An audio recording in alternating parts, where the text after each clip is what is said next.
Hello beautiful people, welcome back to my YouTube channel. It's been so long since I sat down and did a little chitty chatty plant updatey, how I'm doing kind of video. So yeah, I thought that this will be that kind of video. My last videos have kind of been a bit more kind of chill, artsy, creative, yeah, because usually when work or life gets really busy, I find it just easier to kind of just do a little less talking on camera, a little bit less, prep or trying to figure out what to talk about and just kind of flow a little bit. So that's what I've been doing, but I've missed sitting down with you guys. I've missed just chatting away like I usually do. So yeah, I thought today's video would be just nice just to sit down, talk about my alocasias, and yeah, just give you guys a little bit of kind of my story about them. These plants are notoriously known for being difficult, and I remember when I first heard about them, and I'm someone that's just like, I love a good challenge. Like, give me a challenge and I'm gonna run with it, okay? But let's not give them a bad name. Let's try and take care of them and see how it goes. So I was like, where's my first alocasia? Like, I really just wanted to buy them, and yeah, and just give you guys an update on how they're going, how they're doing, both of them are doing.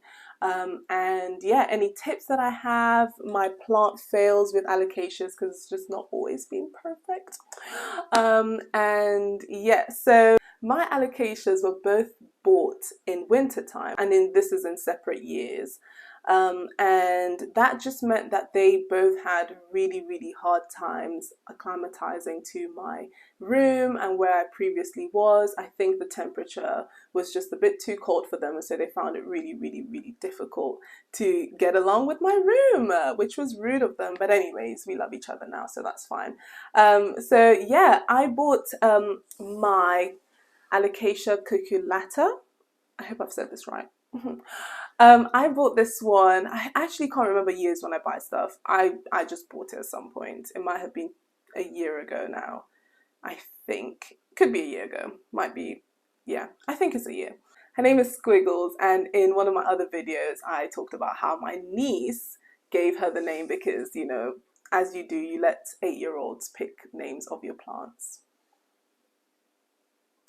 Okay, so so yeah, Squiggles was bought a couple, maybe last year or so, and just had a really difficult time getting used to my room, getting used to the temperature, getting used to, yeah, all the things. And every single time, and a lot of people have mentioned this about their alocasias, every single time I would water Squiggles, oh, planty, no, that's not Squiggles. Oh, that's not Squiggles. You're not Squiggles. You're Squiggles. You're shady. Anyways, guys.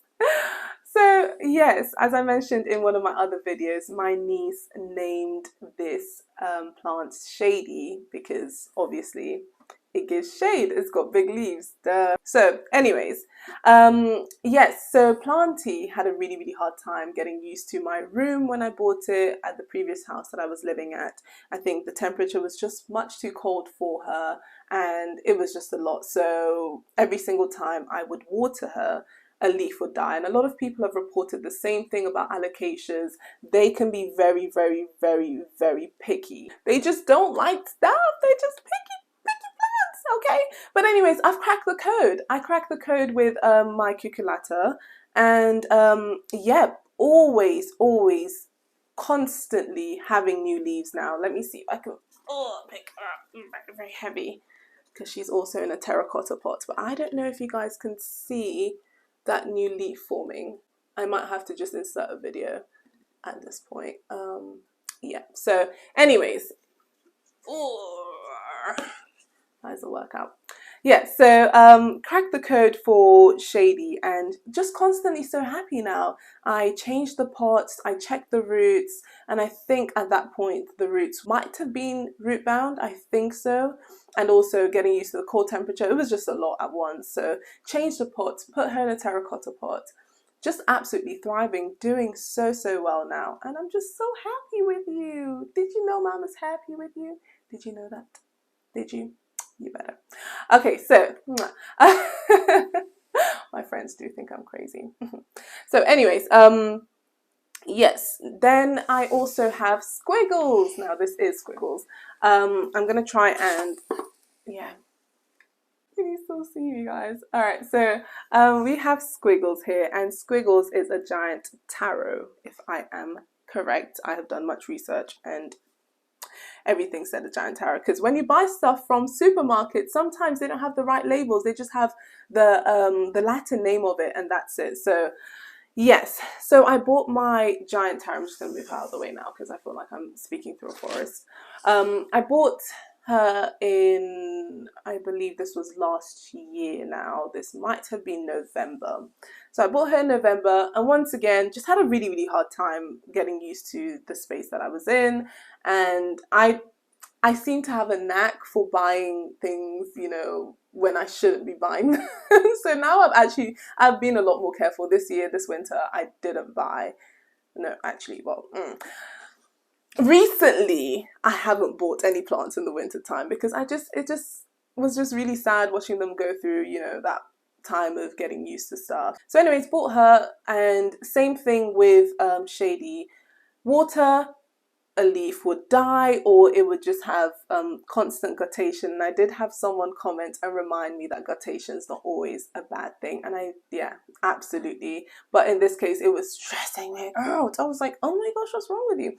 And yeah, it had 3 leaves when I first had it, when I first bought it, and the kind of main leaf just slowly died over time. And so I was like, what's up with this thing? I know that sometimes plants just they just take time getting used to a new environment, and that's okay.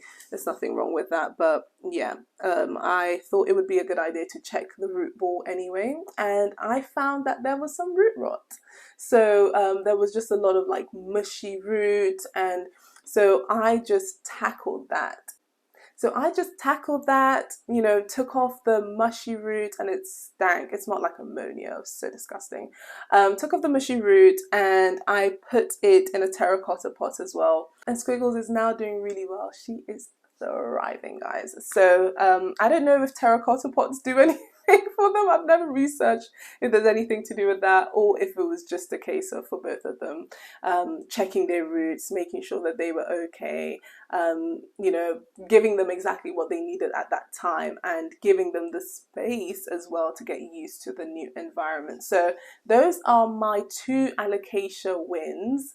But I also wanted to talk about my alocasia fail, because I also bought an Amazonica, an Alocasia Amazonica, or it's also called African mask or something like that, and I will insert a picture of it right here. So I also bought an Alocasia Amazonica, and it just hated everything that I did for it. I did the exact same thing that I did with the other plants, because oh my gosh, I bought it and it had like 5 leaves. It was doing fantastic. Took it home, and the leaves just kept dying. I moved it to different places in my room, and I know you're not always meant to do that, so they can get used to the temperature in one spot in your room. But I was just like so desperate, because I was like, oh my gosh, you're so beautiful. I want to keep you alive. I really want to keep you alive. And it just, nothing worked, and it just died a very slow and sad death. I checked the roots. Everything looked fine. I repotted it. Everything looked okay. And it was just a no. We did not get along at all. And it was just very sad. So yeah, that happened, and yeah, I kind of was just like, you know what, that's okay, because I think sometimes, like, I wouldn't call myself a plant expert. I'm just learning about them over time. I'm just, you know, growing in my knowledge, and there's a lot of things that I still don't know, and a lot of things that I will probably learn from people that have more knowledge than me. But yeah, I think when it comes to sometimes, you know, being plant moms or being plant enthusiasts, whatever you want to call yourself, we can sometimes have this tendency to want to get everything perfect all the time.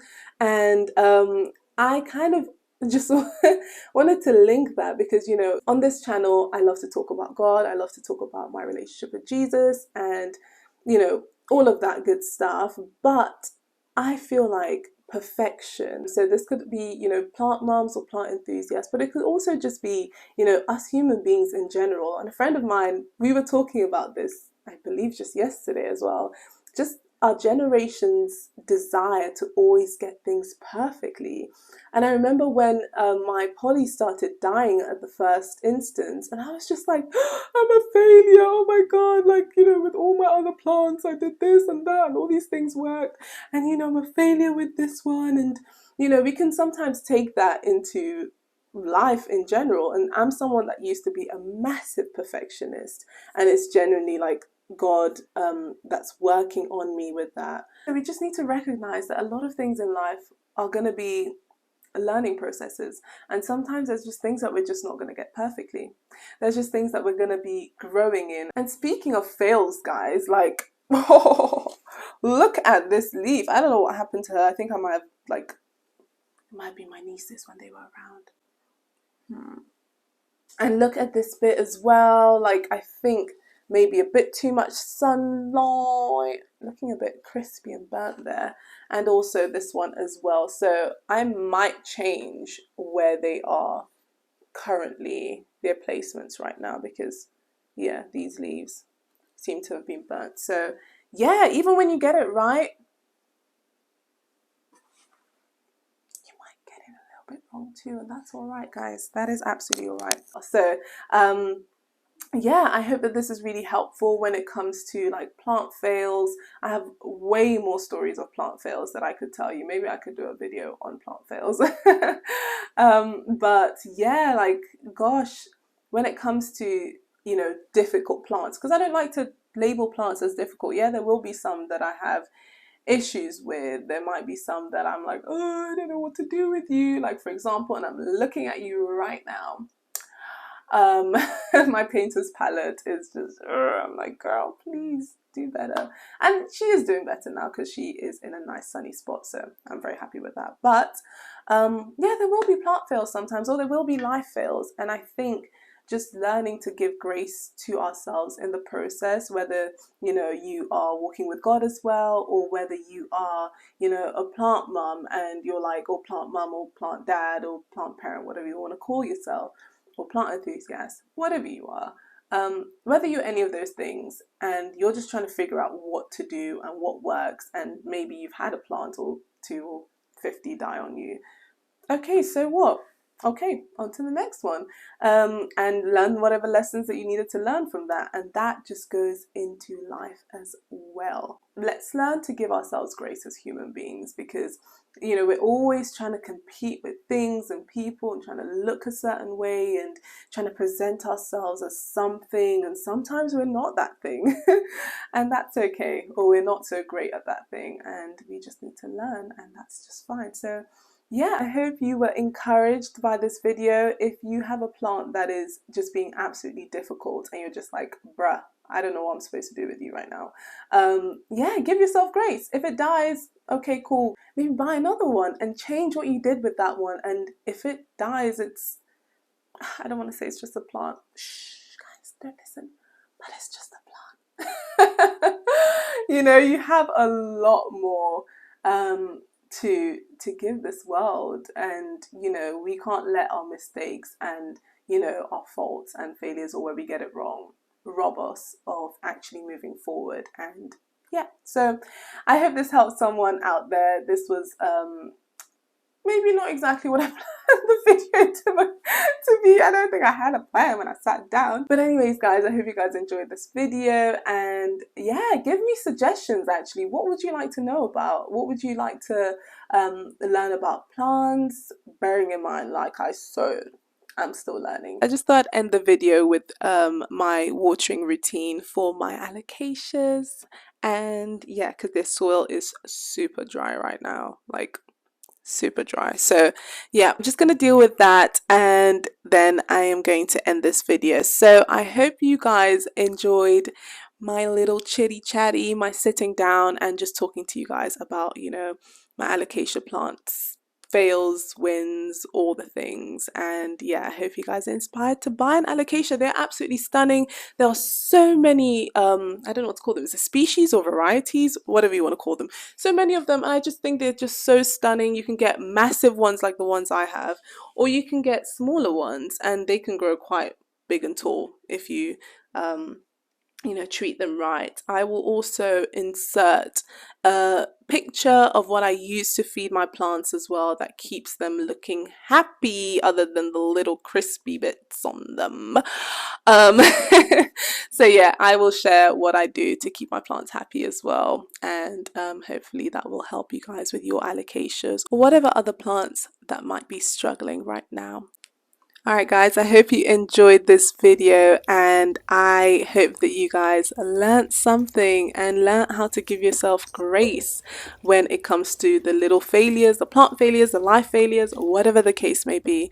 Give yourself grace, guys. We literally have one life, and this is your first time living it. So there you go. Maybe if you needed that, I hope that helps you. I hope that you look out for my next video and that you enjoyed this one, and don't forget to like this video, to subscribe, to share it with any of your planty friends or any of your friends that are into talking about things of God and also mixing them with plants, because I mean, God made the plants, right? So alright guys, I will see you guys in my next video. God bless you. Mwah. Bye.